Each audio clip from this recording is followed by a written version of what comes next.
Sir আপনারা কি খাচ্ছেন? এখানে কাচ্চি বিরিয়ানি হচ্ছে আর চিকেন ফ্রাই হচ্ছে, জাল ফ্রাই হচ্ছে। এতগুলো আয়োজন কেন? এগুলি আমাদের বছরে একদিন, তো এই জন্য একটু আয়োজন করা। বছরে একদিন বলতে? এখানে বছরে একদিন, মানে আমরা এখানে একটা ঈদের উপলক্ষে, আজকে ছুটির দিন।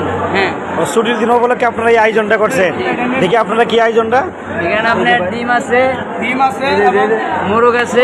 2 পিস করে, আচ্ছা আচ্ছা, 1 পিস করে ডিম।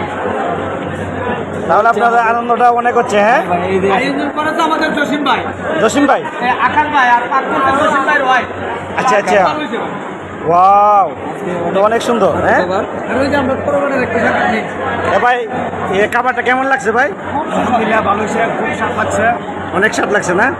এ ভাই আপনি কিছু বলবেন? আচ্ছা ঠিক আছে ভাই, আপনার খান, আপনাকে ডিস্টার্ব করলাম না। এ ভাই, আজকে পার্টি কিসের জন্য? আজকে আমাদের একটু দূরে। ঈদ উপলক্ষে ছুটি, তো আজকে অফিস বন্ধ, তাই জন্য সবাই মিলে একসঙ্গে খাওয়া দাওয়ার আয়োজন করা হয়েছে। ঈদ উপলক্ষে অফিস আজকে ছুটি হবে, ওই জন্য সবাই খাওয়ানোর জন্য একটা আনন্দ উৎসব। হ্যাঁ, অনেক সুন্দর। হ্যাঁ, অনেক সুন্দর। ধন্যবাদ আপনাদেরকে। আপনারা ঈদের সময় সবাই বাড়িতে যান, যাই সবাই আনন্দ উপভোগ করুন। হ্যাঁ ভাই, ঠিক আছে সুন্দর ভাই। হ্যাঁ ভাই।